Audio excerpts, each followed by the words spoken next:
الحمد للہ رب العالمین والعاقبۃ للمتقین والصلاۃ والسلام علی سید المرسلین وعلی آلہ واصحابہ اجمعین۔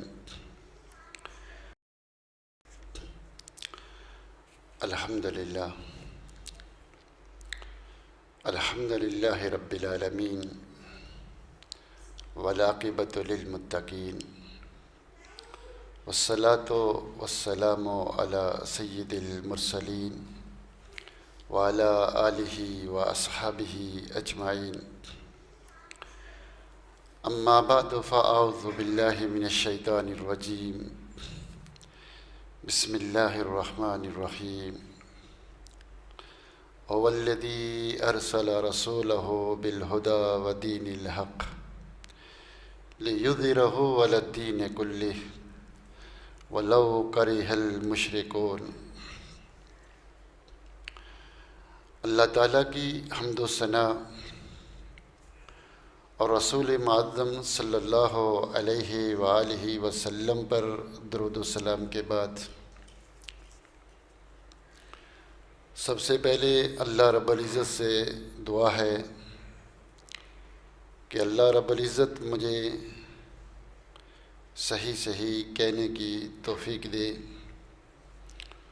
اور مجھے کہنے کے بعد اور آپ کو سننے کے بعد اس کے مطابق صحیح نظریہ اور اس پر عمل کی بھی توفیق دے، آمین یا رب العالمین۔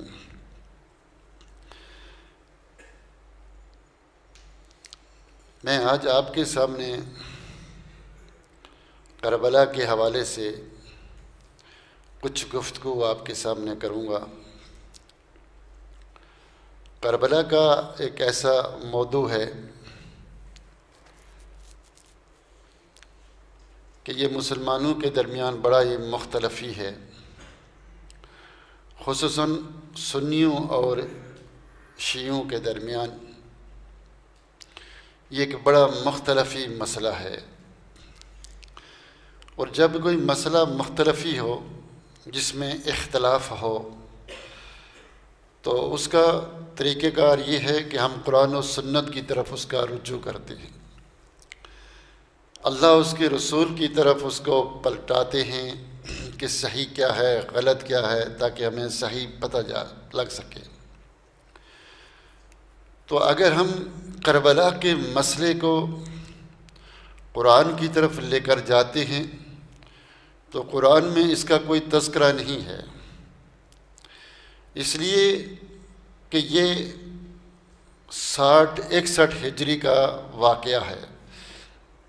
حادثہ کربلا، واقعہ کربلا 61 ہجری کا ہے، اس لیے اس کا تذکرہ قرآن میں نہیں ہے، اور نہ ہی احادیث نبویہ میں ہے۔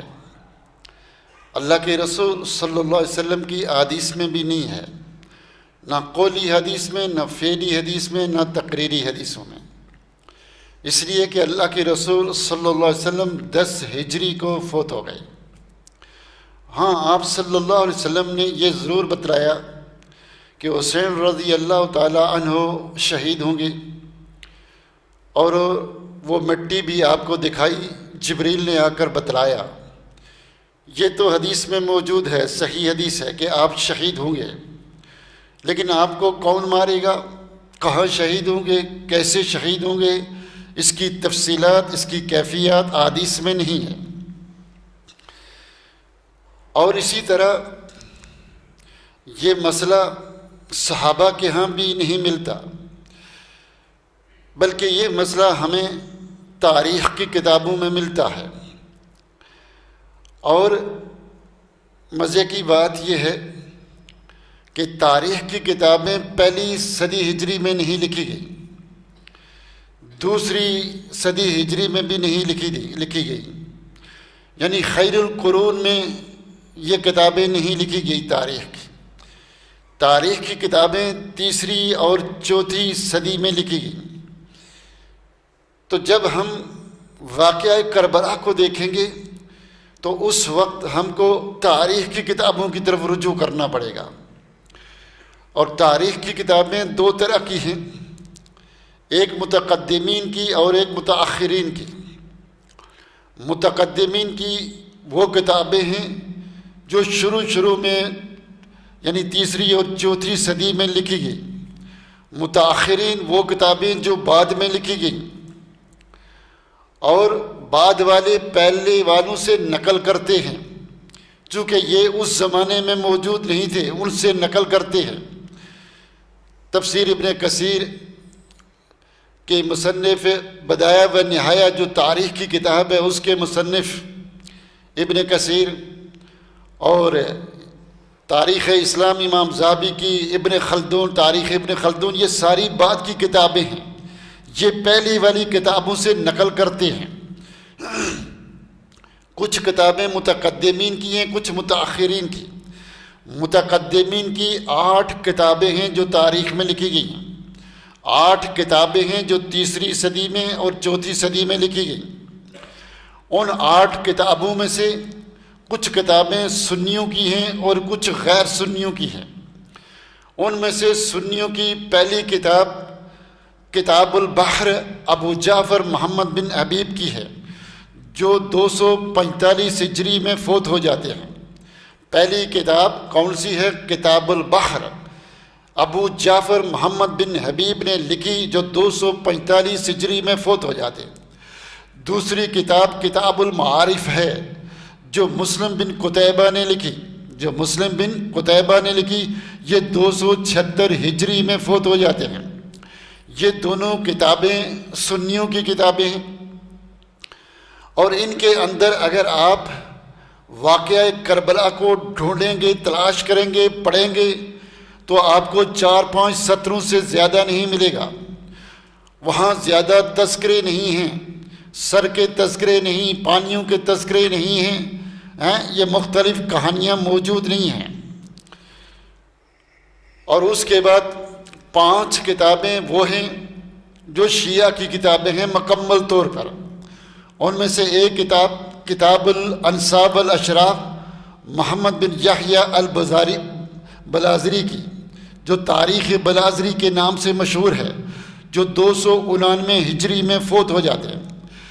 دوسری کتاب اخبار الطوال ابو حنیفہ دینوری کی ہے، جو تاریخ دینوری کے نام سے مشہور ہے، 231 ہجری میں فوت ہو جاتے ہیں۔ تیسری کتاب تاریخ ابن واضح یعقوبی کی ہے، جو تاریخ یعقوبی کے نام سے مشہور ہے، اور یہ 238 ہجری میں فوت ہوتے ہیں۔ چوتھی کتاب مروج الذئب ہے اور تنبیہ الاشراف۔ پانچویں کتاب تنبیہ الاشراف، چوتھی مروج الذئب ہے۔ یہ دونوں کتابیں مسعودی کی ہیں اور یہ 346 ہجری میں فوت ہوتے ہیں۔ یہ 5 کتابیں شیعہ کی کتابیں ہیں، تاریخ بلازری، تاریخ دینوری، تاریخ یعقوبی، تاریخ مسعودی۔ یہ ان میں آپ کو سروں کے بھی قصے ملیں گے، جو آپ چاہیں مل جائے گا، ہر طرح کے تماشے آپ کو مل جائیں گے۔ اور ایک اور کتاب ہے تاریخ طبری کے نام سے مشہور ہے، تاریخ الامم والملوک، جو محمد بن جریر الطبری رحمۃ اللہ علیہ، جو تاریخ طبری کے نام سے مشہور ہے۔ یہ سنیوں کے بھی امام ہیں اور حقیقتاً سنیوں کے امام ہیں، اور اسی طرح شیعہ بھی ان سے بالطوال لیتے ہیں حدیث۔ یہ بڑی لمبی چوڑی کتاب ہے، اس کے اندر بھی ہر طرح کی چیزیں آپ کو مل جائیں گی۔ سنی حضرات زیادہ تر انہی سے لیتے ہیں۔ ان کے بارے میں بھی مختلف اقوال مشہور ہیں، کچھ لوگ ان کو شیعہ بھی کہتے ہیں، لیکن قول راجح یہی ہے کہ یہ سنی العقیدہ تھے۔ جب یہ فوت ہوئے، ان کی کتاب تفسیر کے اندر بہت بڑی کتاب ہے، تفسیر طبری کے نام سے، ام التفاسیر اس کو کہتے ہیں، کئی جلدوں پر مشتمل ہے۔ آپ اس کی پہلی جلد نکالیں، اس کے مقدمے کو پڑھیں، اس میں یہ لکھا ہوا ہے کہ جب یہ فوت ہوئے تو مسلمانوں نے، خاص کر کے حنبلیوں نے، ان کو مسلمانوں کے قبرستان میں دفن ہونے سے منع کر دیا، دفنانے نہ دیا کہ جناب یہ زندگی میں شیعوں کے لیے کام کرتے رہے. انہوں نے بڑی بڑی کتابیں غدیر خم کے نام سے 2 جلدیں لکھ ڈالی، ان پر کئی اعتراض کیے، اور کچھ لوگ ان کو یہ بھی کہتے تھے کانا یضع الحدیث للرافضہ، کہ رافضہ کے لیے حدیثیں گڑھتے تھے. بہرحال ان کے ننیال والے شیعہ تھے، خود بھی کہتے ہیں میں ننیال پر گیا ہوں. کچھ اس طرح کی باتیں ہمیں ملتی ہیں. امام زابی ان کی بہت تعریف کرتے ہیں، اور جب امام زابی کے سامنے یہ باتیں آئی تو انہوں نے دفاع کے طور پر کہا کہ وہ محمد بن جریر طبری اور ہے جو شیعہ ہے جس کے بارے میں یہ چیزیں ہیں، یہ محمد بن جریر طبری اور ہے جو سنیوں کے امام ہیں. لیکن جواب دینے والوں نے جواب دیا کہ جس کی کتابیں تاریخ کے اندر ہیں اور تفسیر کے اندر ہیں وہ یہی محمد بن جریر طبری ہیں. وہ دوسرا جو محمد بن جریر طبری ہے وہ شیعہ ہے، وہ شیعہ ہے، اس کی کوئی کتاب تفسیر اور تاریخ میں موجود نہیں ہے. بہرحال یہ عقیدے میں سنی تھے، اہل السنہ کے امام تھے، ان کے ساتھ تھے. لیکن کربلا میں پہنچ کر یہ گڑبڑ ہو جاتا تھا مسئلہ. ہمارے ہاں بھی بڑے بڑے سنی ہیں لوگ، لیکن جب کربلا میں پہنچتے ہیں تو گڑبڑا جاتے ہیں. امام نسائی رحمۃ اللہ علیہ کے اوپر بھی تشیع کا الزام تھا. ابوالکلام آزاد بہت بڑا سنی ہے، لیکن جب وہ واقعہ کربلا لکھتا ہے تو ایسے لگتا ہے اس سے بڑا کوئی شیعہ نہیں کہ قتل حسین مرگ یزید ہے، اسلام زندہ ہوتا ہے ہر کربلا کے بعد. یہ شعر کسی شیعہ نے نہیں کہا، سنی نے کہا. تو یہاں کربلا کے مسئلے میں، اہل بیت کے مسئلے میں بہت سارے سنی العقیدہ لوگ ہیں جو شیعوں کی زبان بولنا شروع ہو جاتے ہیں، غلطیاں لگ جاتی ہیں وہ اپنی جگہ. خود میزان کے اندر امام زابی رحمۃ اللہ علیہ فرماتے ہیں کانا فیہ تشیع والموالات ولکن لا تضر، کہ ان کے اندر تشیع تھا اور دوستیاں بھی تھی شیعوں سے، لیکن ولکن لا تضر، لیکن وہ نقصان نہیں دیتی ہمیں.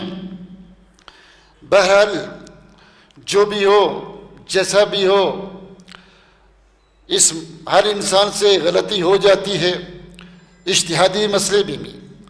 لیکن میں جہاں تک جس نقطے پر پہنچا ہوں وہ یہ ہے کہ یہ جو ہماری کتاب ہے ہمارے مکتبات میں تاریخ طبری، یہ 15 یا 16 جلدوں میں ہے، کہیں 8-9 جلدیں بھی ہیں، کہیں 15-16. لیکن جو اصلی تاریخ طبری ہے وہ 35-36 جلدوں میں موجود ہے. بلکہ میں نے یہاں تک سنا ہے کہ 60 جلدوں تک پر موجود ہے، کہ وہ سعودیہ میں نے دیکھی نہیں وہ، لیکن صرف سنا ہے. لیکن جو اصلی موجود ہے وہ جو میں نے کتابوں میں پڑھا وہ 36 جلدوں پر مشتمل ہے. یہ جو کتاب ہمارے پاس 14-15 جلدوں میں موجود ہے ہمارے مکتبات میں، لائبریریوں میں، یہ تاریخ طبری یہ جو موجود ہے یہ خلاصہ ہے اس تاریخ طبری کا. 2 شیعہ اٹھے، انہوں نے اس تاریخ طبری کا خلاصہ نکال کر اس کو لکھا، اس کا خلاصہ لکھا.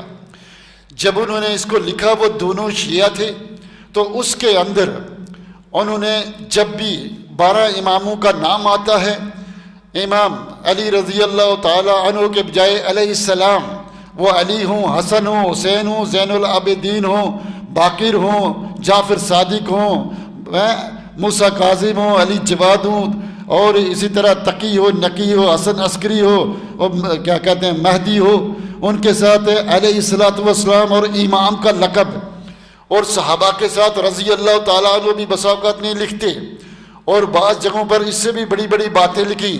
لیکن یہ باتیں اس تاریخ طبری میں ہیں جو خلاصہ ہے اصلی تاریخ طبری کا، جو خلاصہ ہے اصلی تاریخ طبری کا.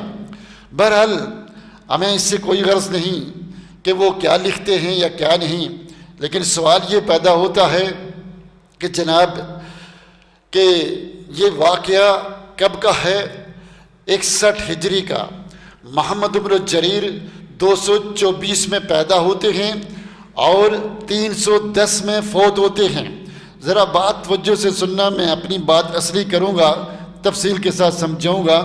یہ تھوڑی تاریخی باتیں تھیں، شاید آپ کو سمجھنا مشکل ہوئی ہوں، لیکن آگے چل کر بات سمجھ میں آئے گی آپ کو۔ محمد بن جریر 224 میں پیدا ہوتے ہیں اور 310 میں فوت ہوتے ہیں۔ تو جب یہ بھی اور اس سے پہلے بلازری، دینوری، جتنے بھی ہیں سارے تاریخ لکھنے والے، سنی یا غیر سنی، یہ سارے کے سارے واقعہ کربلا کے وقت موجود نہیں تھے۔ وہ پہلی صدی 61 ہجری کا ہے۔ اب سوال پیدا ہوگا، درمیان میں کوئی سند ہوگی۔ جب ہم سند کی طرف دیکھتے ہیں تو درمیان میں کوئی سند موجود نہیں ہے۔ واقعہ کربلا کو بیان کرتے ہیں جو لوگ، وہ زیادہ تر 3 آدمیوں سے روایت کرتے ہیں، محمد بن سعید الکلبی، ابو مخنف اور اسی طرح ابن ہشام۔ یہ 3 آدمی ہیں، 3 کا نام لیا جاتا ہے، لیکن یہ تینوں جو ہے کوئی واقعہ کربلا سے 30 سال بعد پیدا ہوا، کوئی 40 سال، کوئی 60 سال بعد میں پیدا ہوا، اور یہ ان جو مورخین ہیں ان کی زندگیوں سے پہلے فوت ہو چکے ہیں، گویا کہ اس وقت بھی موجود نہیں تھے، ادھر بھی موجود نہیں ہے۔ تو کیا مطلب کہ سند موجود نہیں ہے؟ کالا ابھی مخنف کہہ کر روایات کے انبار ہیں، روایات کے ڈھیر ہیں، لیکن سند موجود ہرگز نہیں۔ آپ ذرا غور کریں کہ اسلام، قرآن متواتر سند سے ثابت ہے، احادیث خبر احاد اور متواتر طریقے سے ثابت ہیں، سند موجود ہے، اس کے اندر شروط موجود ہیں کہ عدالت روات ہو، ضبط روات ہو، اتصال سند، عدم الشذوذ، عدم العلہ، باقاعدہ شروط ہیں۔ لیکن دنیا میں جتنے بھی مذہب موجود ہیں، آپ توریت کو لے لیں، کوئی سند موجود نہیں۔ انجیل، وہ انجیل جس کا ذکر قرآن میں ہے، وہ انجیل اس وقت اس آسمان کے نیچے اور اس زمین کے اوپر وہ کتاب موجود ہی نہیں ہے۔ جو انجیل عیسیٰ علیہ السلام پر نازل ہوئی ہے، وہ انجیل اس وقت زمین کے اوپر اور آسمان کے نیچے کسی عیسائی کے پاس موجود نہیں۔ اس کے بدلے میں انہوں نے 4 اناجیلیں لکھ ڈالی، ایک انجیل متی، یوحنا، لوکا، مرکس، 4 اناجیل۔ یہی توریت ہے جس کی کوئی سند نہیں ہے۔ 3 صدیاں یہ زمین پر موجود نہیں تھی، گم ہو گئی، پھر کہنے لگے مل گئی۔ آپ پڑھیں گے تو بڑا حیران رہیں گے۔ اس طرح ہندو کی کتابیں جو ہیں، رجوید، یجروید، ساموید، اتھروید، مہابھارت، یہ جتنی بھی بکس ہیں، کوئی سند موجود نہیں ہے، کوئی واقعہ نہیں، بس سنی سنائی۔ جب ہم تفصیل سے پڑھتے ہیں تو حیران رہ جاتے ہیں کہ کوئی سند موجود نہیں۔ یہ صرف اسلام کا ایک خاصہ ہے کہ اللہ رب العزت نے ایک ایک بات کی سند ہمیں دی ہے۔ انسان چیک کر سکتا ہے، دنیا کا کوئی بھی آدمی اس بات کی کیا دلیل ہے، فلاں سے فلاں سنی، فلاں اس کی زندگی کیسی ہے، کب پیدا ہوا، کب مرا ہوا، استاد کیا تھے، شاگرد کیسے تھے، وہ خود کیسا تھا، حافظہ کیسا تھا، عدالت کیسی، پوری ایک ایک چیز موجود ہے۔ آ جاتے ہیں جناب واقعہ کربلا۔ واقعہ کربلا 61 ہجری کا ہے، دنیا میں بڑا مشہور ہے۔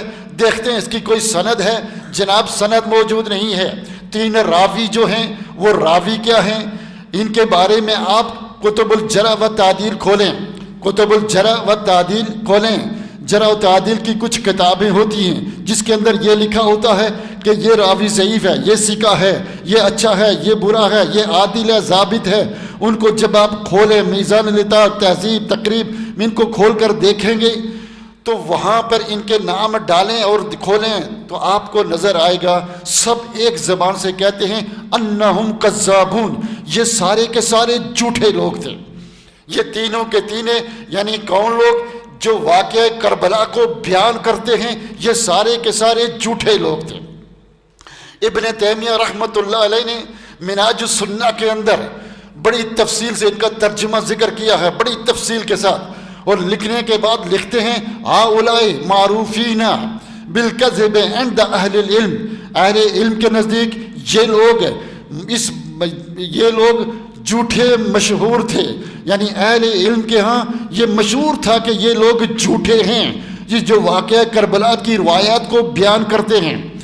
اور بہت سارے لوگ، مسلمان بھی، غیر مسلمان بھی، سنی بھی، شیعہ بھی، بڑے بڑے اٹھے میدان میں تاکہ ہم جمع کریں کس کو؟ کربلا کی روایات کو اکٹھا کریں، سندیں کریں، صحیح الگ کریں، ضعیف الگ کریں۔ جب وہ اٹھے کوشش کی تو سارے کے سارے یہ لکھتے ہیں ایک زبان ہو کر کہ واقعہ کربلا کی ایک بات بھی کسی صحیح سند کے ساتھ ثابت نہیں، جتنے بھی ہیں سب کچھ جھوٹ ہی جھوٹ ہے، فراڈ ہی فراڈ ہے، دھوکہ ہی دھوکہ ہے۔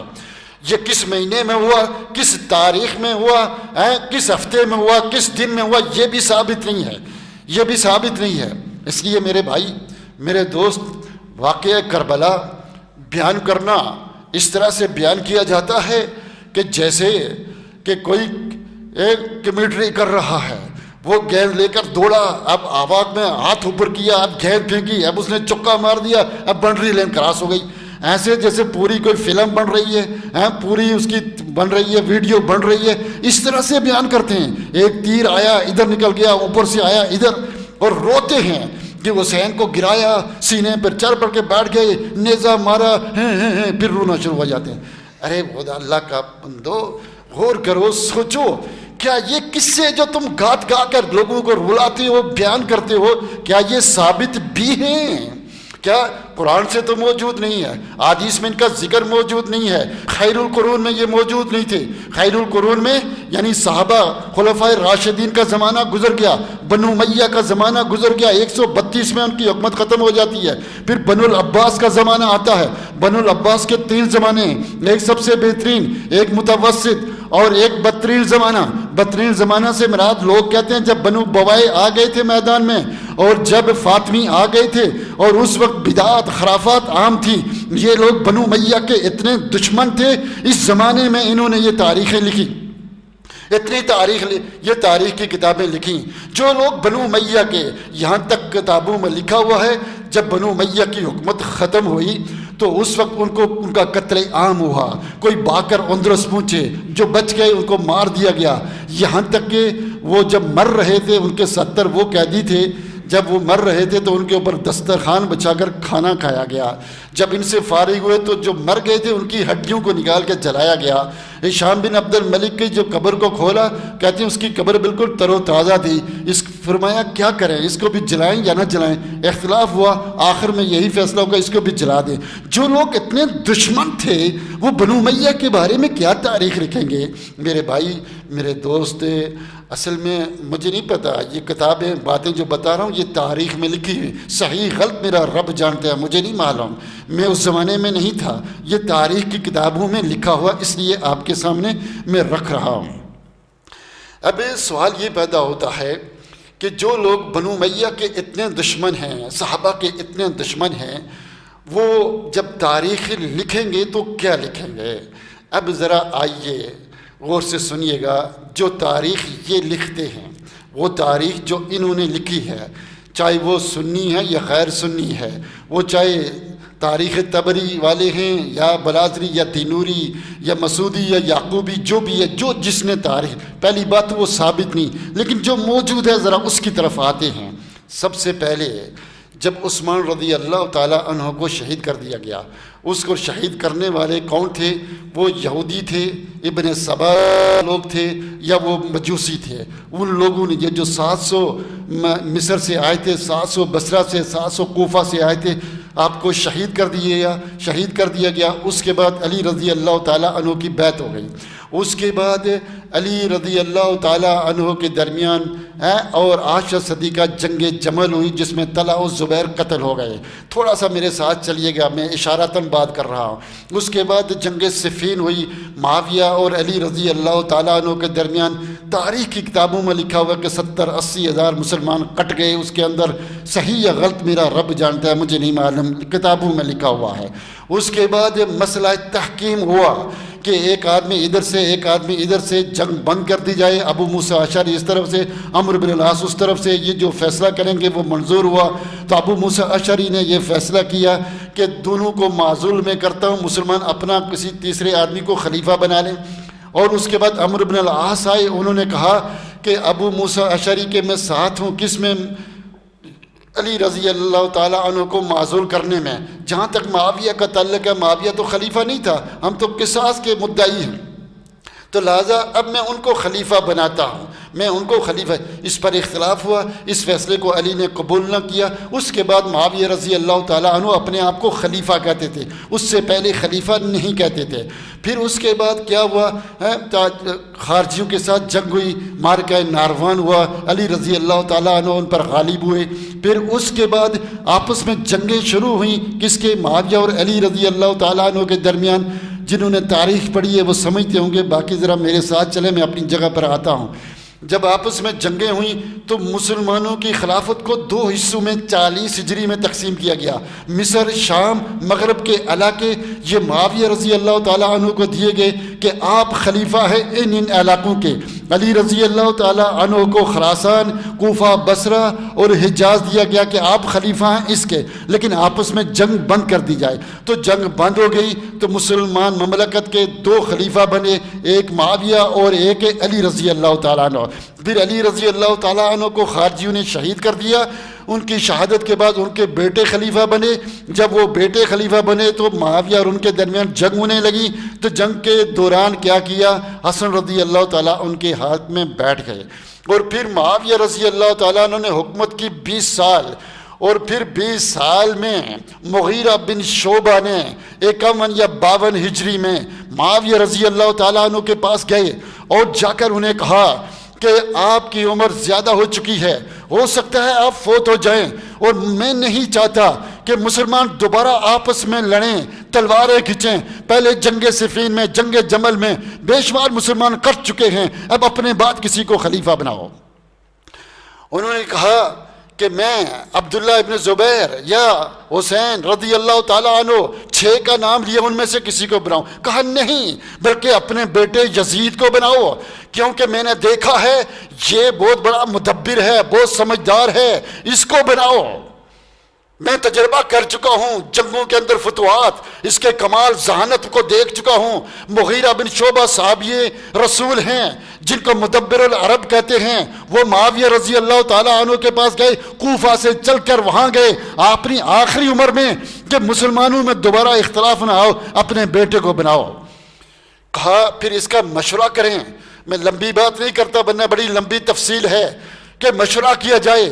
وَأَمْرُهُمْ بَيْنَهُمْ بِالشُّورَىٰ کہ شورا کے ذریعے.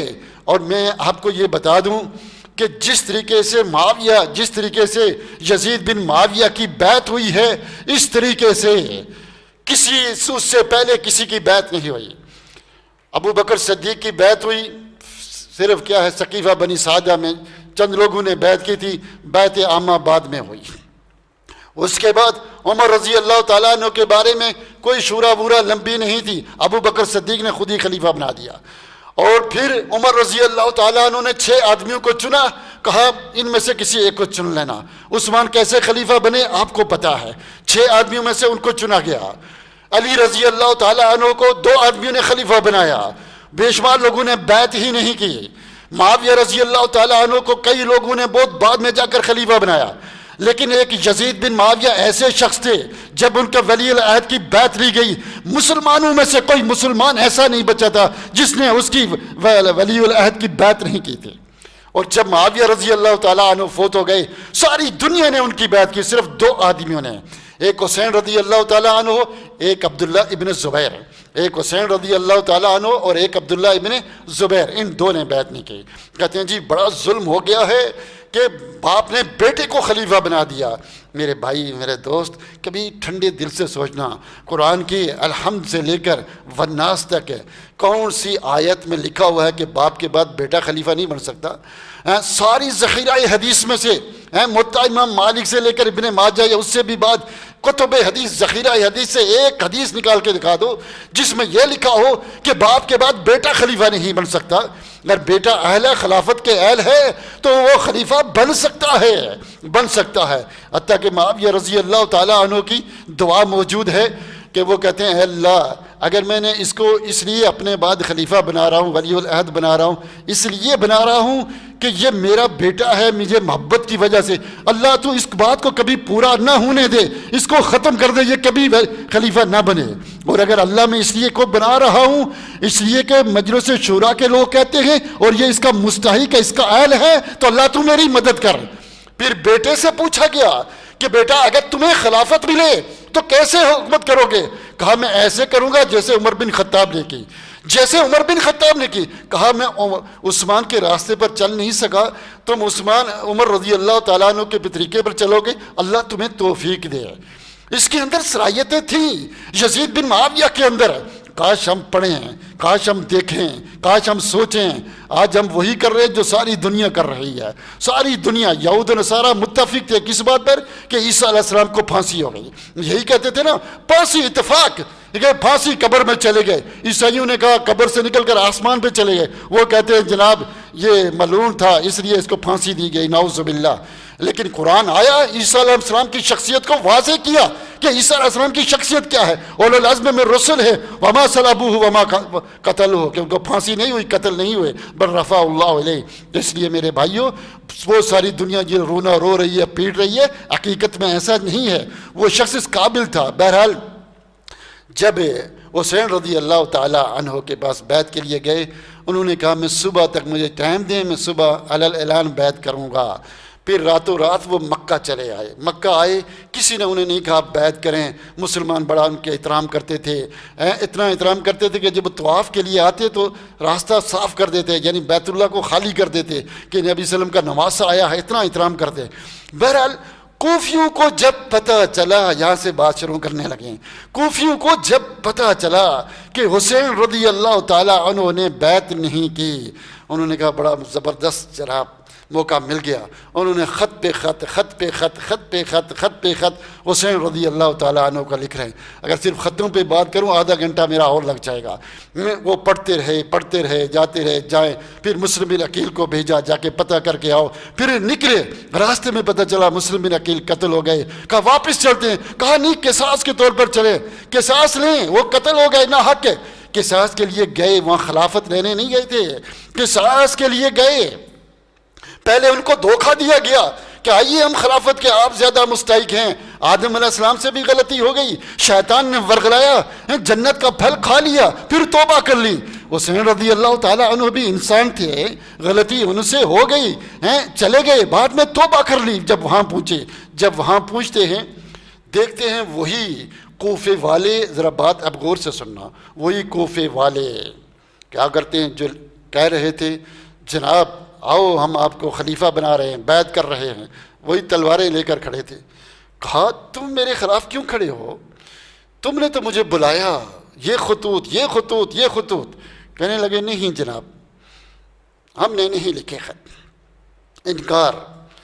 اور خود حسین رضی اللہ تعالیٰ عنہ نے کہا، اور یہ کتاب تاریخ کی، یہ باتیں تاریخ کی ساری کتابوں میں موجود ہیں کہ یہ شیعہ جو ہیں انہم قاتلیہا، کہ یہ مجھے قتل کر کے ہی چھوڑیں گے، انہوں نے مجھے بہانے سے بولا یہ قتل کر کے ہی چھوڑیں گے۔ اب حسین رضی اللہ تعالیٰ عنہ خود ان کے تیور دیکھ کر، ان کے انداز دیکھ کر، کتابوں میں ان کے لکھا ہوا ہے کہ یہ مجھے قتل کر کے ہی چھوڑیں گے، یہ میرے دشمن ہیں۔ ادھر عبید اللہ بن زیاد کو جب پتہ چلا کہ حسین رضی اللہ تعالیٰ عنہ آ رہے ہیں، انہوں نے ان کو کوفہ کے باہر رکنے کو کہا، کیونکہ اندر آ کے بیعت کریں گے، لوگ کریں گے، تماشا بنے گا، فساد ہوگا، ان کو باہر روکا۔ اور بھیجا کس کو؟ بھیجا عمر بن سعد کو، سعد بن ابی وقاص کے بیٹے عمر کو بھیجا۔ سعد بن ابی وقاص اور کیا نبی صلی اللہ علیہ وسلم کے درمیان کیا رشتہ آپ کو پتہ ہے، یہ رشتہ دار ہیں، اس لیے عمر بن سعد کو بھیجا۔ وہ فوج کا سپہ سالار تھا کہ جاؤ جا کر ان کو سمجھاؤ۔ وہ گئے، سمجھائے بات، مختصر خلاصہ انہوں نے 3 شرطیں پیش کی۔ ایک کہ مجھے واپس جانے دیا جائے، یا مسلمانوں کی کسی کنارے فوج میں بھیج دیا جائے، میں وہاں لڑتا ہوا شہید ہو جاؤں، یا مجھے دمشق میں بھیج دیا جائے، حتی اضع یدی فی ید یزید بن معاویہ، تاکہ میں اپنا ہاتھ یزید بن معاویہ کے ہاتھ پہ رکھوں۔ پھر یہ انہوں نے بھیجا کس پر؟ عبید اللہ بن زیاد کی طرف، اور انہوں نے کہا الحمدللہ، اللہ کا شکر ہے، ان کو بھیجو کس کی طرف؟ دمشق میں، وہاں بھیج دو۔ اور وہ چلے گئے۔ اب کوفہ سے جاتے ہیں کس کی طرف؟ اس روڈ کے اوپر جو روڈ کہاں جاتا ہے، جو راستہ کہاں جاتا ہے؟ دمشق کی طرف جاتا ہے۔ اور وہ کربلا میں دیکھیے نا، دیکھیے ذرا غور کریں، حسین رضی اللہ تعالیٰ عنہ کو شہید ہونا تھا تو کہاں ہوتے؟ کوفہ میں، وہاں نہیں، کوفہ سے باہر اس راستے پر جو دمشق کی طرف جا رہا ہے۔ کون سا راستہ؟ جو دمشق کی طرف جا رہا ہے، کئی میل آگے کربلا میں۔ وہاں جا کر کیوں شہید ہوئے؟ جب بیعت کرنے جا رہے ہیں، فوج نے شہید کرنا تھا تو یہی کرتے، وہاں جا کر کیوں کرتے؟ وہاں جا کر اس لیے قتل ہوئے، جب ان لوگوں نے دیکھا کہ اب حسین تو ہمارا مخالف ہو گیا ہے، ان کو تو پتہ چل گیا ہے کہ ہم نے ان کے ساتھ دھوکہ کیا ہے، اب وہ بیعت کرنے کے لیے دمشق جا رہے ہیں، شام جا رہے ہیں، یزید کی ہاتھ پر بیعت کریں گے، یزید کو بھی پتہ چل جائے گا، اس کے بعد ہماری خیر نہیں، مسلمانوں کے درمیان صلح ہو جائے گی، پھر ہمارے لیے مصیبت آئے گی، بہترین موقع ہے، ہاتھ سے نہ جائے۔ واپس آئے، راستے میں جا کر حسین رضی اللہ تعالیٰ عنہ کو قتل کر دیا۔ واپس گئے، جا کر حسین رضی اللہ تعالیٰ عنہ کو قتل کر دیا۔ یہ ساری باتیں تاریخ کی کتابوں میں موجود ہیں، ایک ایک حوالہ موجود ہے میرے بھائی۔ وہاں جا کر ان کو قتل کیا۔ قتل ہونے والے یا حسین رضی اللہ تعالیٰ عنہ کے ساتھی ہیں یا کون ہیں؟ یا کوفہ والے ہیں، کوئی بھی شامی نہیں، کوئی بھی فوج کا آدمی نہیں ہے۔ شماریہ جتنے سارے کے سارے کوفے والے ہیں، کوفے والے، مارنے والے بھی مرنے والے بھی۔ یہ کون ہے؟ کوفے والے، یا حسین رضی اللہ تعالیٰ عنہ کے ساتھی ہیں، یا حسین رضی اللہ تعالیٰ عنہ کے ساتھی ہیں۔ تو یہ شیعہ تھے جنہوں نے مارا تھا تاکہ مسلمانوں کے درمیان صلح نہ ہو، تاکہ مسلمانوں کے درمیان صلح نہ ہو، لڑائی جھگڑا رہے۔ چونکہ جیسے علی رضی اللہ تعالیٰ عنہ معاویہ کے درمیان جب اتفاق نہیں، علی رضی اللہ تعالیٰ عنہ اور عائشہ رضی اللہ تعالیٰ عنہ کے درمیان جب اتفاق ہو گیا صلح کے اوپر، راتوں رات حملہ کر دیا تاکہ جنگ نہ، صلح نہ ہو سکے، جنگ ہو گئی راتوں رات۔ اس میں طلحہ رضی اللہ تعالیٰ عنہ، زبیر رضی اللہ تعالیٰ عنہ شہید ہو گئے۔ اتنا بڑا مسلمانوں کا نقصان ہوا، چونکہ یہ کون؟ فئہ باغیہ، یہ باغی جماعت جو جس کے اندر یہودی اور مجوسی شریک تھے، مسلمانوں کے درمیان جنگ چاہتے تھے، فساد چاہتے تھے تاکہ اسلام ختم ہو جائے، انہوں نے حسین رضی اللہ تعالیٰ عنہ کو قتل کیا۔ اب اگر اللہ کے رسول صلی اللہ علیہ وسلم کیا کریں کہ حسین شہید ہیں، اگر حسین کی نیت صحیح نہیں تھی، حسین نے خروج کیا، تو حسین رضی اللہ تعالیٰ عنہ کو شہید کہنا مشکل ہے۔ چونکہ اسلام میں یہ ہے کہ اگر کسی شخص کی بیعت ہو جائے، اس کے خلاف خروج کو کرتا ہے، فَقْتُلُوهُ كَائِنًا مَنْ كَانَ، اس کو قتل کر دو چاہے وہ کوئی بھی ہو۔ چونکہ اسلام یہ کہتا ہے جب یزید کی بیعت ہو گئی ہے، اب حسین اگر خروج کرتے ہیں تو ان کو شہید کہنا مشکل ہو جائے گا، اور اللہ کے رسول نے ان کو شہید کہا ہے۔ اب وہ کیسے خروج کر سکتے ہیں؟ شروع میں غلطی ہو گئی ہوگی، بعد میں توبہ کر لی، بیعت کرنے کے لیے جا رہے ہیں، شیعوں کے حال بھی نظر آ گئے، بعد میں قصاص کے لیے چلے گئے اور خود کہتے ہیں یہ مجھے قتل کر کے چھوڑیں گے۔ تو میرے بھائیوں، اس سے پتہ چلا کہ قتل کرنے والے یہ ہیں، فوج نہیں ہے۔ فوج کیوں قتل کرے گی؟ اگر حسین رضی اللہ تعالیٰ عنہ سے زیادہ سمجھدار انسان کون ہو سکتا ہے کہ وہ کہے جی زیاد کہے میری بیعت کرو ورنہ قتل کر دوں گا، وہ کہیں نہیں کرے یہ میری شان کے خلاف ہے۔ مومن تو بڑا متواضع ہوتا ہے۔ ہمارے چوکیدار کو اگر کوئی کہے نہیں پہلے میں تجھے تلاشی نہیں دوں گا، میں تو جامعہ کے مدیر کو دوں گا، یہ کوئی انصاف بھری بات ہے؟ نہیں، تلاشی وہیں دینی پڑتی ہے۔ اگر وہ بیعت لینا بھی چاہتا تھا، حالانکہ اس کا ذکر کوئی نہیں ملتا، اگر بیعت لینا بھی چاہتا تھا تو بیعت اس کو دے دیتے، یہ مسئلہ تھا ہی نہیں۔ اس کو بنایا کیا ہے؟ اس کو اگر اس مسئلے کو ہم ایسے لیں تو پھر حسین رضی اللہ تعالیٰ عنہ کی شہادت مشکوک ہو جاتی ہے، اور حسین رضی اللہ تعالیٰ عنہ کی شہادت صحیح حدیث سے ثابت ہے۔ تو حسین رضی اللہ تعالیٰ عنہ شہید ہیں اور وہ بیعت کرنے کے لیے تیار تھے، وہ قصاص کے لیے گئے تھے۔ شہید کرنے والے ان کو یہ کوفہ والے تھے۔ زین العابدین رحمۃ اللہ علیہ، جن کو بیمار کربلا کہتے ہیں، جو بچ گئے تھے، وہ جب وہاں سے قافلہ نکلا شہادت کے بعد، جب شام کی طرف ان کو بہنے لگے، دیکھا کوفے والیاں رو رہی ہیں، کوفے والیاں رو رہی ہیں۔ کہا الا من یبکون، یہ کس پر رو رہے ہیں، کیوں رو رہے ہیں؟ کہا تمہارے باپ پہ رو رہے ہیں، ان کو قتل کر دیا گیا۔ کہا اگر میرے باپ کو انہوں نے نہیں مارا تو پھر کس نے مارا ہے؟ یقین مانیے گا ساری تاریخ کی کتابیں، قدیم اور جدید، قدیم سے جدید یعنی متقدمین کی متاخرین جمع کر لیں، تقریباً ہر کتاب کے اندر یہ قصہ موجود ہے۔ وہ کہتے ہیں پھر اگر میرے باپ کو ان کوفے والوں نے نہیں مارا تو کس نے مارا ہے؟ خود مارتے ہیں اور خود روتے ہیں، وہ جیسے ایم کیو ایم والے مشہور ہے، خود مارتے تھے، بتاتے تھے ہمیں، خود بھی جنازہ اٹھاتے تھے، خوب روتے تھے، خود احتجاج کرتے تھے، وہی والا کام، خود مارا، خود بلایا، خود مارا، خود رو رہے ہیں، اور آج تک میرے بھائی میرے دوست ایسا نہیں ہے۔ خود حسین رضی اللہ تعالیٰ عنہ گواہی دے رہے ہیں، اور خود ان کا بیٹا واقعہ کربلا عینی گواہ وہ بتلا رہا ہے، اور قتل ہونے والے وہ بتلا رہے ہیں، راستہ بتلا رہا ہے کہ قتل کرنے والے قاتل کون تھے، وہ یہ تھے۔ یہی تاریخ جو تم نے لکھی ہے، وہی تاریخ جس کو تم نے لکھا ہے، اس کے اندر یہ لکھا ہوا ہے۔ سنیوں میں یہ تفصیلیں، سنیوں کی کتابوں میں یہ تفصیلات موجود نہیں ہے، جو تم نے لکھی اس کے اندر یہ لکھا ہوا ہے، اور یہی عقل۔ صحیح بخاری کی ایک حدیث ہے، عبداللہ ابن عمر کے پاس ایک آدمی آیا، اس نے آ کر کہا میرا احرام پہنا ہوا تھا، حج کے لیے نکلا، لیکن میرے ہاتھ سے مچھر مر گیا، مکھی ہے، مچھر مر گیا، کیا میرے اوپر دم ہے؟ کیا میرے اوپر دم ہے، خون ہے، میں ذبح کر کے یعنی جانور دوں؟ انہوں نے پوچھا تمہارا تعلق کہاں سے ہے؟ میں نے کہاں سے ہے؟ کہا کوفہ سے۔ تو کیا کہا حسین کو قتل کیا تو خون یاد نہیں آیا، دم کے بارے میں پوچھا نہیں، مچھر مار کر تو دم یاد آ گیا، خون دینا چاہتے ہو، یعنی بڑے نیک آدمی ہو۔ حسین کو، یعنی صحابہ کا بھی عقیدہ یہی تھا کہ قاتل کون ہیں، یہ لوگ ہیں۔ اور جہاں تک اس وقت یزید بن معاویہ کو گالی دی جاتی ہے، مجھے نہیں معلوم عربی میں، اردو میں، فارسی میں کوئی گالی ایجاد ہوئی ہو جو گالی ہو، اور وہ کوئی کروڑوں اربوں مرتبہ وہ یزید بن معاویہ کو نہ دی گئی ہو، میں نہیں جانتا۔ اتنی گالیاں آخر اس کو کیوں دیتے ہو؟ کیوں؟ وجہ کیا ہے؟ سبب کیا ہے؟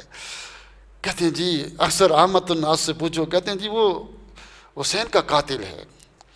میں یہی اکثر کہا کرتا ہوں، تم اپنی ساری کتابیں اٹھا کر لے آؤ، ساری جتنی لکھی، اگلی پچھلی ساری جتنی لکھی ہیں، ان کتابوں میں سے ایک سطر سے یہ نہیں بتا سکتے کہ یزید بن معاویہ رحمۃ اللہ علیہ نے کس کو، حسین رضی اللہ تعالیٰ عنہ کو قتل کیا یا قتل کا حکم دیا یا اس کے قتل سے راضی تھی، یہ نہیں بتا سکتے۔ جب قتل وہ شام میں تھے، واقعہ کربلا ادھر ہوا، تو وہ کیسے، اس وقت فونوں کا نظام بھی نہیں تھا، کئی دنوں میں بندہ پوچھتا ہے، نہ حکم دیا، نہ قتل کیا اپنے ہاتھ سے، نہ راضی، تو پھر ان کو اس قدر گالیاں کیوں دی جاتی ہیں؟ وجہ کیا ہے؟ سبب کیا ہے؟ اب ذرا غور کریں کہ دنیا کی جتنی کتابیں ہیں، چاہے وہ سنیوں کی یا شیعہ کی جتنی بھی کتابیں ہیں، وہ ساری کتابیں جمع کریں، پڑھیں، سب یہ کہتی ہیں کہ وہ اسلام پر ہی مرا ہے۔ کس پر مرا ہے؟ اسلام پر ہی مرا ہے۔ یہودی، عیسائی، مجوسی، ہندو مرتد نہیں ہوا، اسلام پر ہی مرا ہے، اسلام پر ہی فوت ہوئے۔ کون؟ یزید بن معاویہ۔ جو شخص اسلام پر فوت ہو جائے، اس کے اعمال چاہے کیسے بھی ہوں، جو بھی ہوں، اس کے اعمال کیسے بھی اس کے اعمال ہیں، ہمیں نہیں اسے غرض، اچھے برے جیسے بھی ہے، اور وہ اگر حسین رضی اللہ تعالیٰ عنہ قاتل بھی ہے، قتل نہیں کیا لیکن اگر قتل بھی کر دے، کوئی صحابی کسی صحابی کو قتل کر دے، قتل کرنے سے وہ اسلام سے نہیں نکلتا، رہتا مسلمان ہی ہے، اس کا معاملہ تحت مشیت اللہ ہے، اللہ کی مشیت کے تحت، چاہے اللہ رب العزت اسے معاف کر دے، چاہے عذاب دے دے، چاہے معاف کر دے، چاہے اس کو عذاب دے دے۔ ہم مسلمان اس کے لیے کیا کریں گے؟ استغفار کریں گے۔ کہتے ہیں جی فلاں نے اس کو کہا، رحمۃ اللہ علیہ نے کہو، فلاں نے کہا، فلاں نے کہا۔ میں کہتا ہوں سارے امام جمع ہو جائیں، سارے سنی شیعہ جمع ہو جائیں، ہو کر بھی کہیں اس کو رحمۃ اللہ علیہ نہ کہو، پھر بھی رحمۃ اللہ علیہ کہو۔ کیوں بھائی؟ کیوں نہ کہیں؟ یا تو اس کا کفر ثابت کرو، اسلام سے نکلنا۔ اگر اس کا کفر ثابت نہیں ہوتا، اسلام پر ہی وہ شخص مرا ہے، اسلام پر ہی مرا ہے، تو پھر دنیا کی کوئی طاقت ہمیں اس کو یا تو پھر قرآن سے بتاؤ، کوئی نبی صلی اللہ علیہ وسلم کی حدیث ہو، پیشن گوئی کی ہو کہ ایک یزید پیدا ہوگا، اس کو رحمۃ اللہ علیہ نہیں کہنا، ٹھیک ہے کہ نہیں؟ وہ جہنمی ہے تو پھر تو ٹھیک ہے بھائی، آمنا و صدقنا۔ جب قرآن سے کوئی دلیل نہیں، حدیث سے نہیں، اجماع سلف سے نہیں ہے، تو پھر علماء جب مختلف ہی ہیں، کوئی کہتے ہیں رحمۃ اللہ علیہ کہو، کوئی کہتے ہیں نہیں کہو، جب ایسی لڑائی ہے تو ہمارا اسلام ہمیں کیا کہتا ہے کہ ہم اس کو رحمۃ اللہ کہیں، کیوں نہ کہیں؟ اس کا معاملہ تحت مشیت اللہ، اللہ کے پاس پہنچ چکا ہے۔ لا تسبوا الاموات، مردوں کو گالیاں نہ دو، کسی مرے ہوئے کو گالی دیتے ہو، کسی کو بھی زندہ ہو گالی دو، وہ گالی کا مستحق نہ ہو، لعنت کا مستحق نہیں ہے، وہ لعنت گالی اوپر جاتی ہے، پھر وہ مستحق نہیں، پلٹ کر اسی آدمی کے اوپر آتی ہے۔ پلٹ کر آدمی اسی کے اوپر آئے گی۔ میرے بھائی تم نے اتنی اس کو گالیاں دی، اگر اس کے گناہ تھے ویسے بھی معاف ہو گئے، اب گالیاں دیتے ہیں کیا جی شرابی ہے، چور ہے، ڈاکے تھا، زانی تھا۔ محمد بن حنفیہ، میں بات ختم کرتا ہوں کافی لمبی ہو گئی، محمد بن حنفیہ رحمۃ اللہ علیہ، ان سے کسی نے کہا آپ یزید کے خلاف کیوں نہیں بولتے؟ کہا میں کیوں بولوں؟ کہا وہ زانی ہے، چور ہے۔ کہا تو نے تیرے سامنے زنا کیا؟ کہا نہیں۔ کہا تجھے کس نے بتایا؟ کہا میں نے سنا ہے۔ کہا لیکن میں تو اس کے ساتھ رہا ہوں کئی دفعہ کہ وہ کیا ہے، یسأل عن الفقہ، فقہ کے بارے میں سوال کرتا ہے، برائی سے منع کرتا ہے، نیکی کا حکم دیتا ہے، قرآن پڑھنے والا ہے، نیکی کے کاموں کو بڑی تعریف کی لمبی چوڑی فہرست۔ کہا کیا وہ برائیاں آپ کے سامنے کرے؟ کہا میرے نہیں تو تمہارے سامنے کی ہیں۔ مطلب کیا کہ محمد بن حنفیہ جو کس کے بیٹے ہیں؟ جو علی رضی اللہ تعالیٰ عنہ کے بیٹے ہیں، ان کے حنفیہ ان کی ماں کا نام ہے محمد بن علی، یعنی علی کے بیٹے محمد بن حنفیہ، ایک فاطمہ کی اولاد حسن حسین فاطمیہ ہیں، اور ایک علوی ہیں جو غیر فاطمہ سے علی کی اولاد ہے۔ وہ یہ کہہ رہے ہیں کہ وہ بہت اچھا انسان تھا۔ اور تو اور چھوڑے، جس وقت زین العابدین جب لوگوں نے کہا ہمارے ہاتھ پہ بیعت کریں، انہوں نے کہا نہیں، انہوں نے بیعت کی تو کس کی؟ یزید کی، اس کے بعد بنو امیہ کی، نہ انہوں نے عبداللہ ابن زبیر کی نہ کسی اور کی۔ وہ ہمیشہ کہا دعائیں مانگتے تھے، کیا کہتے تھے؟ یہ میں نے اتنی دفعہ یہ حوالے دیے ہیں، لکھ کر بیان میں ابھی بھی لکھے ہوئے ہیں، کیا کہا کرتے تھے؟ اللہم صلی علی یزید ابن معاویہ، اے اللہ تو کیا کر اپنی رحمت نازل کر کس کے اوپر؟ یزید بن معاویہ کے اوپر۔ کون کہہ رہا ہے؟ زین العابدین، جو کیا ہیں؟ امام ہیں۔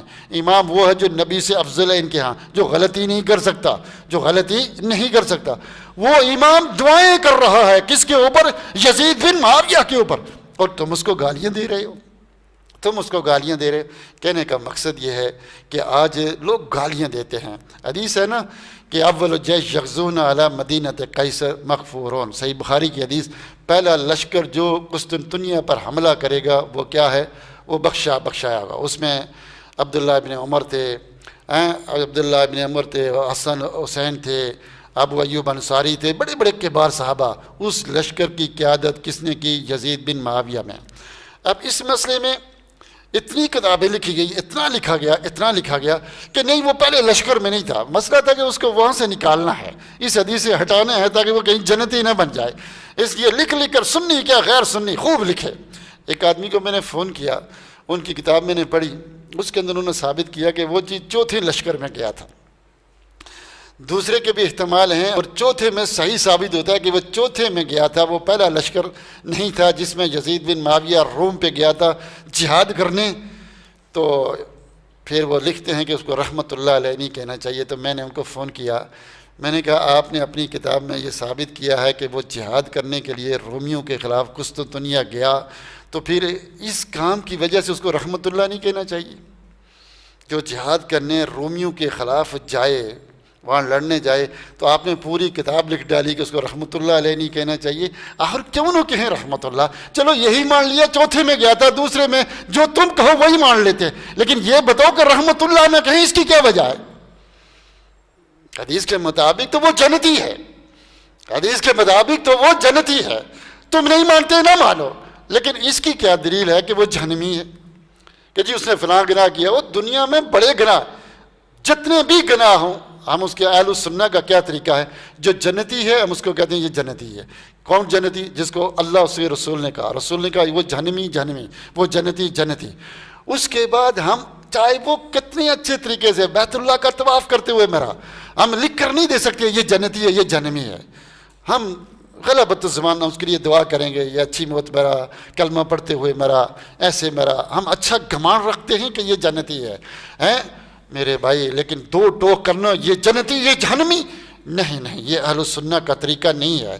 تو یزید بن معاویہ کے بارے میں کوئی ایسی دو ٹوک میں حدیث نہیں جانتا، نہ کوئی قرآن کی آیات جانتا ہوں، نہ اجماع سلف جانتا ہوں جس میں یہ لکھا ہو کہ وہ جہنمی ہے، اس کو رحمۃ اللہ علیہ نہ کہو۔ اس کے بعد کے لوگ سنی اور شیعہ مختلف ہی ہیں، کوئی کہتے ہیں رحمت اللہ علیہ، کہو نہ کہو۔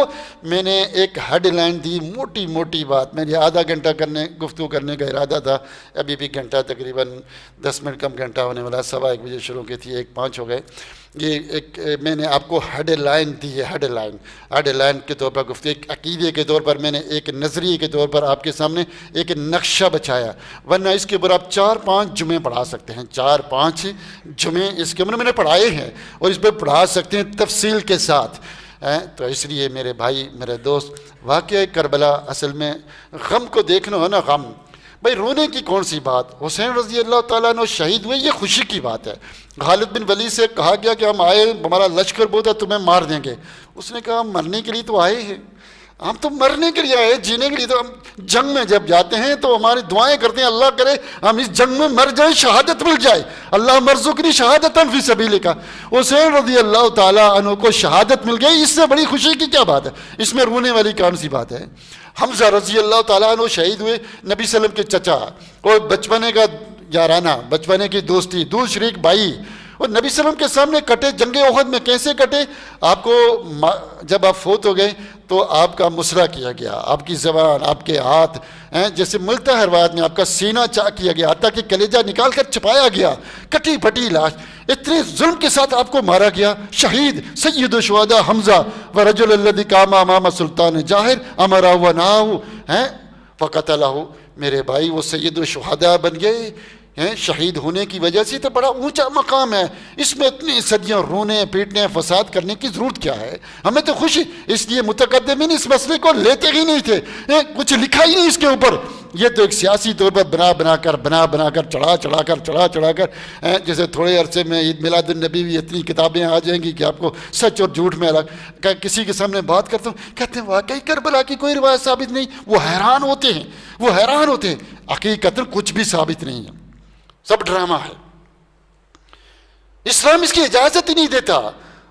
آپ جانتے ہیں من ضرب الخدود وشق الجیوب ودعا بدعوى الجاہلیہ وليس منا، یہ رونا پیٹنا، گلے پیٹنا، یہ رونا، یہ اسلام اس کی اجازت ہی نہیں دیتا، وہ ہم میں سے نہیں ہے۔ اللہ کے رسول صلی اللہ علیہ وسلم کا بیٹا ابراہیم جب فوت ہوا، وہ فوت ہو رہا تھا، اللہ کے رسول نے اس کو ہاتھ میں لیا، آپ کی آنکھوں سے آنسو بہہ پڑے ہیں۔ تو عبد الرحمن ابن عوف نے دیکھا، کہا انت یا رسول اللہ، کہا ان العین تدمع والقلب یحزن ولا نقول الا ما يرضى الله فإنا بفراقك یا ابراہیم لمحزونون، او کما قال صلی اللہ علیہ وسلم، کہ آنکھ روتی ہے، انہا رحمت، یہ رحمت ہے، بہتی ہے، اور دل کیا ہوتا ہے؟ پریشان ہوتا ہے، لیکن زبان سے وہی کہیں گے جو اللہ کو راضی ہو۔ ابراہیم تمہاری جدائی سے ہم پریشان ہیں، آپ کا بیٹا فوت ہوا، اپنے ہاتھوں میں رفقا بالقواریر، آرام سے اٹھانا میرے بچے کو، بہت نازک ہے، اتنا دکھ ہے، لیکن کیا اس طرح کا تماشا ہمیں ملتا ہے حدیثوں میں؟ اصل میں یہ جو ہے، یہ جو اتنا یہ کچھ پیٹنا روڑنا ہے، اس کا مقصد صرف ایک ہے، وہ مقصد یہ کہ یہودیوں نے جب دیکھا اسلام پر ہم لڑ کر غلبہ نہیں حاصل کر سکتے، انہوں نے وہی طریقہ استعمال کیا جو انہوں نے عیسائیوں کے خلاف کیا تھا، کہ عیسائی بن کر پولس نے، سینٹ پال جو پولس تھا، اس نے عیسائی بن کر عیسائیت کا بیڑا غرق کر دیا، اس کی جگہ تثلیث، ابن اللہ اور یہ 4 اناجیل اور سب کچھ گھڑا، وہ انجیل غائب ہے آج عیسائی۔ انہوں نے کیا ہوا، علی رضی اللہ تعالیٰ عنہ کے پیچھے کھڑے ہو کر کیا کیا؟ اسلام کے ساتھ بھی وہی کرنا چاہا، وہی شروع کرنا چاہا کہ اسلام غائب ہو جائے۔ تو ان کے سامنے بنو امیہ آگے کھڑے ہو گئے، وہ سیاسی لوگ تھے سمجھدار، وہ آگے اس فئہ باغیہ کے سامنے کھڑے ہو گئے۔ اس لیے آج کے اس زمانے میں یقین مانو جس آدمی کو دیکھو بنو امیہ کے خلاف ہے، سعودیہ کے خلاف ہے، سوچو وہ اہل بدع ہے، وہ بدعتی ہے، اس کے چہرے کو دیکھو آپ کو پتہ چل جائے گا۔ بنو امیہ نے اسلام کو بچایا ہے، جسے کہتے ہیں نا کہ ابو بکر صدیق نے اسلام کو بچایا، کہ انہوں نے زکوٰۃ کے مسئلے میں ڈٹ گئے، احمد بن حنبل نے قرآن کو کہا اللہ کی کتاب ہے، ڈٹ گئے، اسلام کو بچایا۔ اسی طرح لکھنے والے لکھتے ہیں کہ معاویہ رضی اللہ تعالی عنہ کا اس امت پر بڑا اتنا احسان ہے کہ اگر معاویہ نہ ہوتے آج سنیت کا کوئی وجود نہیں ہوتا، سنیت کا اگر وجود ہے تو معاویہ کی وجہ سے ہے۔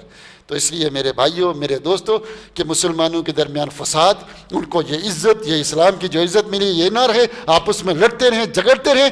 یہ کربلا کا قصہ، یہ گانے، رونا پیٹنا، تماشے، یہ فساد علی الارض صرف اس وجہ سے ہے اور کچھ بھی نہیں ہے. وآخر دعوانا الحمدللہ.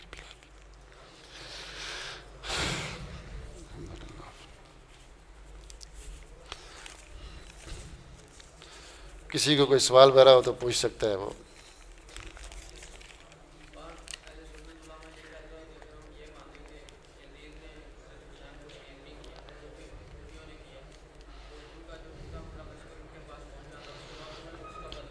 ہاں جی، ایک سوال ہے، سن لیں آپ جاتے جاتے، بڑا اہم سوال ہے.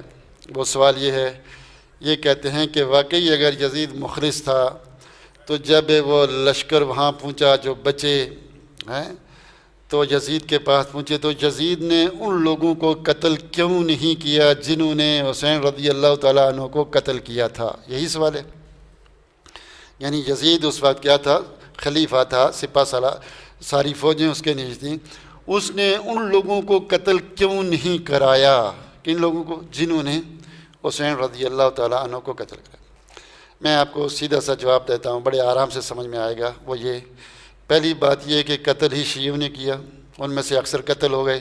بعد میں فوج آئی، جیسے پولیس پہنچ آتی ہے تو پولیس نے اس کو کیا کیا؟ ان کو مار بگایا، جو مار سکے تھے مار گئے، مارا. ایسے موقعوں پہ جو نا بدلے نہیں جھکائے جاتے. پتہ ہے آپ کو، یہ بلوہ عام ہوتا ہے. بلوہ عام جہاں ہو، لڑائی عام ہو، عام گول ہو جائے، 15-20 اس کو مار رہے، کوئی گواہ نہیں ملتا، اس مسئلے میں کسی کو پھانسی نہیں دی جاتی، کسی کو قتل نہیں کیا جاتا. یہ بلوہ عام ہوتا ہے.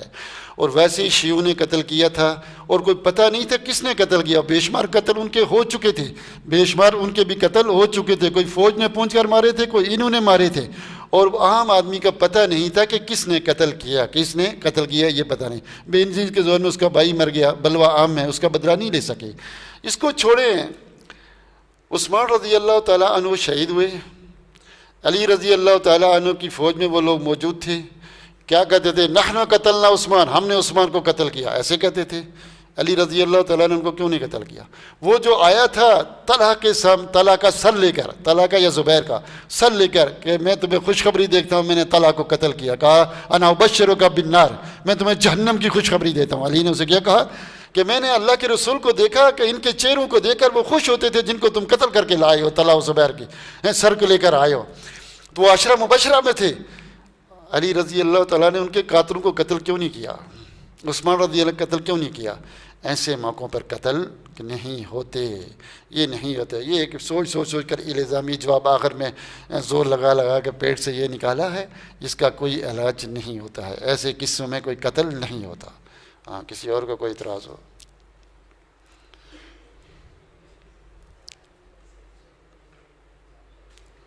بھائی میں نے اصل میں کچھ تھوڑی تحقیقی باتیں ادھر اس لیے نہیں گیا کہ مرکز اول کے لوگ بھی، بچے بھی بیٹھے ہوئے، سمجھ میں نہیں آتی. کچھ کے سامنے تو یہ بات مزے کی نہیں ہوگی، لیکن میں نے جان بوجھ کر تھوڑا پیچھے ہٹا تاکہ ایک عام بات کروں. دیہاتوں سے نئے بچے آئے ہوئے کہ جن کے دماغ میں کچھ تھوڑی سی بات رہ جائے. سب سے پہلے میں دیہات کا ہی رہنے والا ہوں. میرے سامنے میرے ایک استاد تھے، ابراہیم خلیل فضلی، بلتستان کے رہنے والے. تو انہوں نے پڑھاتے ہوئے کہہ دیا کہ یزید رحمۃ اللہ علیہ. تو میرے یہ جو بال ہیں نا سارے کھڑے ہو گئے، چہرہ پریشان ہو گیا کہ یہ انہوں نے کیا کہا. میں نے سوچا غلطی سے نکل گیا تھا. میں نے انہیں دوبارہ کہا، ڈرتے ڈرتے استاد ہے، میں نے کہا شیخ صاحب آپ نے شاید ایسا کہا. تو ان کو پتہ چل گیا کہ مجھے بیماری کیا ہے. پہلے وہ بھی پریشان ہوئے جب میری بیماری کہنے لگے میں نے فرعون رحمۃ اللہ علیہ تو نہیں کہا کہ تو اتنا پریشان ہو گیا. شیطان رحمۃ اللہ علیہ تو نہیں کہا. یزید مسلمان تھا بھائی، مسلمان کو رحمۃ اللہ علیہ کہیں گے، ٹھیک ہے کہ نہیں؟ یعنی میں اتنا پریشان کہ ابراہیم خلیل فضلی میرے استاد یہ کر 2 دن تک میرے پاس دلیل کوئی نہیں، لیکن یہ بات میرے یہاں سے نیچے جائے ہی نہیں، ہضم ہی نہ ہو کہ یزید کو کیسے رحمۃ اللہ علیہ کہیں. تو اس لیے آپ بہت سارے دیہات سے آئے، وہ یہ میری گفتگو سنیں گے، وہ کہیں گے یہ شیخ نے آج کیا کہہ دیا، یہ ہوا کیا ہے، جامعہ ابی بکر کن لوگوں کا ہے، کون لوگ یہاں رہتے ہیں جو یزید کو رحمۃ اللہ علیہ کہتے ہیں. اس طرح کے مسئلے موجود ہیں میرے بھائی. ہم لوگوں نے دیہاتوں میں کہتے تھے تیری ماں کو خنزیر لے جائے، اس نے کہا تیری ماں کو اس سے بڑا یزید لے جائے. یہ موجود ہے، ہم لوگوں نے سنی ہے باتیں، لیکن حقیقت سے ان کا کوئی تعلق نہیں. کہتے تھے تیری ماں کو وہابی لے جائے ہیں. اس طرح کی گالیاں ہم نے بنائی ہوئی ہیں. تو حقیقت میں یہ ایسا کچھ نہیں ہے، آپ نئے نئے آئے ہیں بڑے، تو اس لیے میں نے بہت نیچے لیول پر آ کر گفتگو کی اور ایک شارٹ کٹ ایک عنوان کے طور پر رکھا، ورنہ اس کے اوپر بڑی تفصیل سے گفتگو ہو سکتی ہے۔